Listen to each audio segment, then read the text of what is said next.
Ako po si Blas Ramil Idorot, member ng Socom Riders Brotherhood Incorporated na sumali sa Boss Ironman Mindanao Challenge 2026. Nag-decide kami sumali sa Boss Ironman 2026 Mindanao Challenge kasi ang iniisip kasi namin para makapag-enjoy, makapag-relax, magpasyal. At saka isa pa, ang Boss Ironman kasi sa foundation ng Socom, sa SRBI, sa grupo namin, sa Socom Brotherhood Riders Incorporated, sila rin isa rin sila sa mga tumutulong sa amin sa foundation. Kaya naisipan namin na mag-compose kami ng 10 tao sa aming grupo na para sumali sa event. Ito ang naghubog sa akin sa pagkakaroon ng disiplina sa sarili, disiplina sa kalsada, at lakas ng loob na para yun, magala-gala kahit saan. Ito ay isang pagka sinasabi mong refresh na sa life ko, yung pagsali sa 1,200 na BIMC na yan, yun na pabalik-balik natin yan, doon mo makikita yung disiplina sa sarili. Ma-apply mo siya ma-apply mo siya. Kasi hindi lang siya basta-bastang riding. Kailangan mo talaga siyang yung disiplina sa sarili.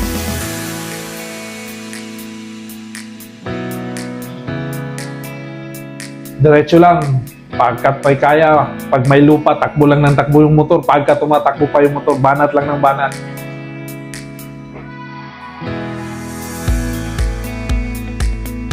Malaki ang tulong siya sa akin since 2006.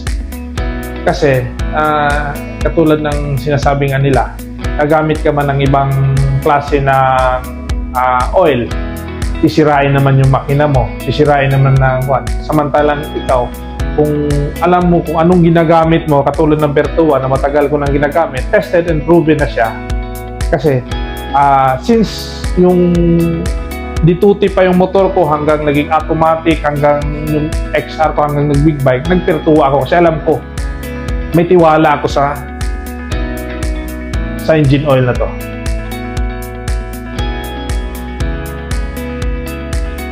Actually, ang kuhan ko lang siya, sinubukan ko lang talaga siya.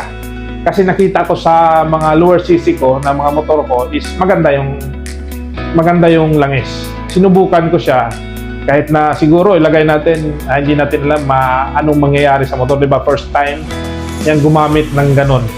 Hindi pa natin alam kung ano ba talaga yung epekto sa yung oil sa motor.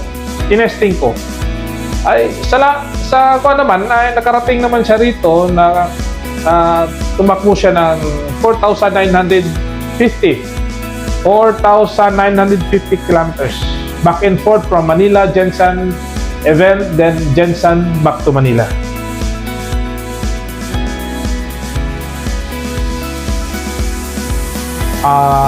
Malaki talaga, malaki ang pagkakaiba kasi kung hindi mo kabisado yung ginagamit mong oil, hindi mo kabisado yung ginagamit mong brand, delikado. Kasi hindi natin alam kung sa long ride kasi hindi natin alam kung ano yung mga madadaanan natin doon. Katulad niyang mga rough road, pataas, akyat ka ng bundok, mga whatsoever na madaanan mo. Yun, dapat kabisado mo yun siya. Kasi kung bibili ka lang ng ordinaryo at saka hindi mo kabisado, baka mamaya hindi ka makarating dun sa pupuntahan mo. Masisira lang yung motor mo, mamumblema ka pa.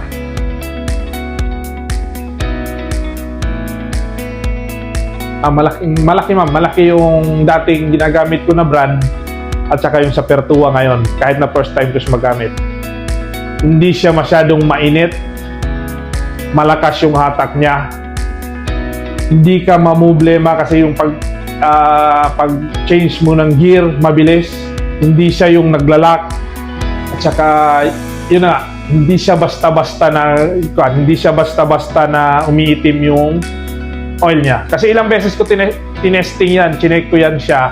Nung galing akong Luzon, papuntang Mindanao, pagdating ko ng Jensan, chinek ko yan, tiningnan ko, mga 1.9 or 1.9 kilometer siguro, parang ganon. Chinek ko siya, okay pa siya. Kaya nag-decide ako, i-push through ko to hanggang sa ang limit niya. Nung nakabalik na ako dito, chinek ko pa rin siya. Pula pa rin siya. Maganda pa rin yung kanya. May itim-itim siya, pero hindi naman siguro natin. Oil nga yan, ginagamit natin palagi. Na yung bakal sa loob ng yun yung ini-prevent niya. May mga itim-itim siya, pero hindi talaga katulad ng iba na purong itim lang. 3,000 pa lang, puro itim na.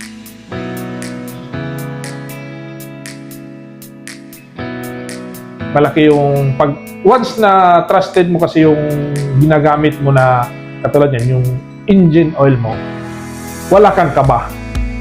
Kahit na anong gawin mo sa motor mo, makipaghabulan ka man dyan, makipagkarera ka man dyan, alam mo sa sarili mo na kaya ng motor mo. Ay dahil sa kabisado mo na yung ginagamit mo.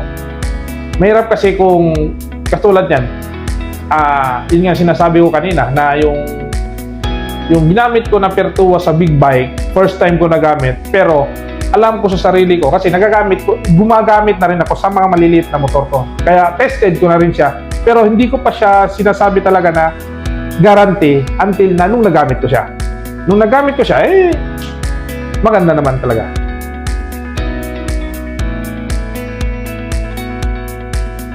Disiplina talaga sa sarili mo. Pag wala kang disiplina, hindi ka makakapagtapos. Meron na kasi kaming event yan dati. Ayun sa Boss Ironman 2026, hindi ko nabanggitin yung pangalan niya. May kasama kami. Wala, nag-negatibo. Walang disiplina sa sarili. Hindi naman natin sinasabi siguro na wala siyang disiplina sa sarili. Pero ang iniisip niya kasi yung pagod. Pagod, anto. Kasi dati kasi yung 2004 na Boss Ironman, yun yung matindi. Yung previous na mga Boss Ironman. Bakit? Yung Boss Ironman 2024 na yun is from Subic to umaabot na yun sa nasa 1.4 na. 1,400 kilometers na siya. From Subic, balikan. Meron kami kasing isang kasama, hindi naman natin masasabi siya na wala siyang disiplina sa sarili. Pero, yung nag-negatibo siya, hindi niya natapos. Nadaanan namin yung dumaan kami doon sa area nila, sa area nila, doon, kung saan doon siya nakatira, hindi pa natapos yung Boss Ironman, umuwi na siya. Kami na desididong makatapos dahil sa disiplina namin na at saka yung gastos nga yun yung doon yung gastos sa sarili, gastos mo sa kung hindi mo siya tatapusin, sayang lang rin. Kakantsawan ka pa, gumastos ka na, kakantsawan ka pa ng mga tropa mo, hindi mo pala kaya kaya kailangan talaga ng disiplina sa sarili talaga. Yun talaga yung main factor.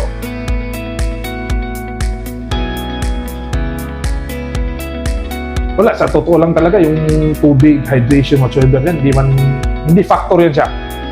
Walang inuman ng tubig, tuloy-tuloy yung biyahe, tumatakbo kami ng 200 to 300 kilometers, walang inuman ng tubig yan, tuloy-tuloy lang yan. Na-enjoy mo yung na-enjoy mo yung biyahe. Kaya hindi mo napapansin, nagutom ka na pala. Set example natin, ma'am, yung 2026, ngayon, yung BMC namin ngayon, ang naalala ko, breakfast lang kami kumain. Hindi na kami kumain nun. Dumadaan kami sa checkpoint, may nakalagay lang doon na itlog, isang piraso, yun na. Tapos tubig. More than 2 to 300 kilometers ang biyahe nun. Yun lang yung kinukonsume namin. Pag makarating na kami sa last checkpoint, bago kami kumakain. Walang kain yan, tubig, yan lang. Tuloy-tuloy yung biyahe. Relax lang konti, biyahe na naman.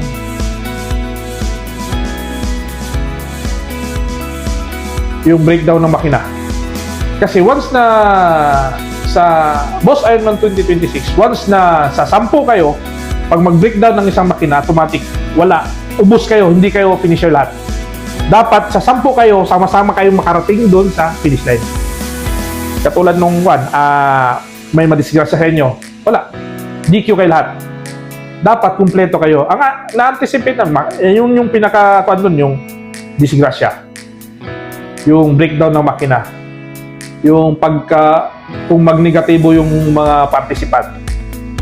Yun yung pinaka-anticipated talaga. Dapat meron ka talagang dala dyan. O kung mag-breakdown yung makina mo, may backup kayo. Kung magnegatibo yung kasama mo, abit-bitin nyo talaga. Kung madala, talihan nyo, isakay nyo sa motor, kailangan yung iporsige siya na makatapos. Yun yung kwan talaga doon. Kaya, anticipated na siya na minsan gano'n. Tapos yung disgrasya, hindi naman natin ma-anticipate talaga yung disgrasya. Kailangan din, wala na talaga, wala kang magawa pagka-disgrasya na eh. Kasi hindi na talaga kayo makapatapos eh, kasi kulang na kayo eh. Sabos ayon to 2026 kasi ngayon, dapat kung 10 kayong nag-start, dapat 10 kayong bumalik lahat. Pwera na lang siguro na disgrasya, tapos in-honor ng organizer, then yun, nagiging final siya. Naka-finish kayo lahat.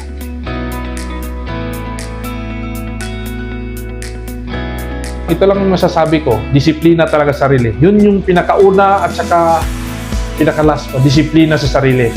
Kasi kung may disiplina ka sa sarili, kaya mo na yan eh. Kahit na wala ng instruction, wala nang pagdisiplina sa sarili, sigurado ako, 100% matatapos mo yung event na yan. Kasi kung wala kang disiplina sa sarili mo, wala. Sigurado ka talaga, mabuti pang matulog ka na lang.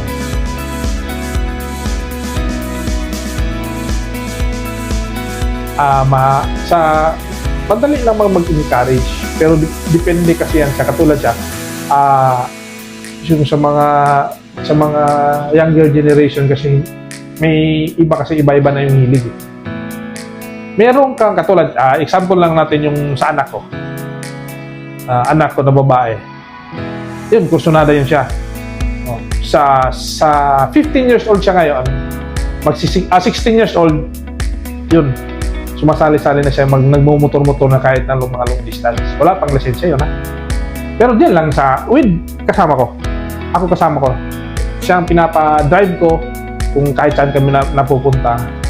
May iba kasing kuwan yan. Parang, ewan ko, hindi ko lang makuhan kasi yung ibang mga kabataan yan. Merong iba na, yun, iba yung kuwan. Mahilig sila sa motor, pero hindi sa ganung kuwan. Sa ganung kuwan, yung maingay na motor, hindi katulad dyan sa mga long distance. Pero kasi, depende kasi sa tao yan, depende sa kuwan. Pero marami namang bata na mga kuwan nga, younger generation na marami din manood. At saka yung isa talagang factor dyan, yung financial. Kasi hindi ka nang basta-basta makasali niyan kung financial mo. Mahina-hina ka talaga. Ito, sa financial talaga yung kasi hindi naman natin ginawa na malaki-laki rin yung ginastos namin. Bago kami natapos namin yan, nakabalik kami din sa Manila.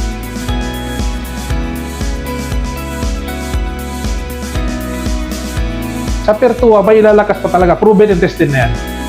Sa maliit, sa malaki, yung motor ko na yan na malaki na yan, hindi na yan proven and tested na yung Pertua. Kahit sino bang mag-kuhan dyan. Kaya nga, ini-introduce ko rin sa mga kasamahan kong nasa mga kasamahan namin na naka-big bike. Kaso lang nga, yun nga yung sinasabi ko kanina, ang hirap lang siya maghanap. Online lang siya. Yun nga yung sinasabi ko, na mas maganda. Yun nga yung sa mga machine, sa mga shop talaga siya. Para at least mas mabilis.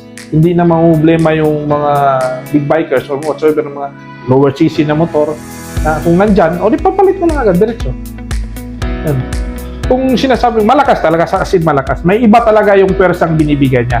Kasi yung pagka mag-change gear ka, mabilis, ang hatak niya iba. Mapapansin mo yan siya pagka once na ikaw ay sa other brand ka galing, tapos mag-ship ka ng ibang brand, mapapansin mo yung difference.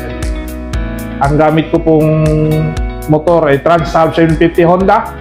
Ang gamit ko ring engine oil, yung sa Pertua. Kung sa Pertua, may ilalakas pa.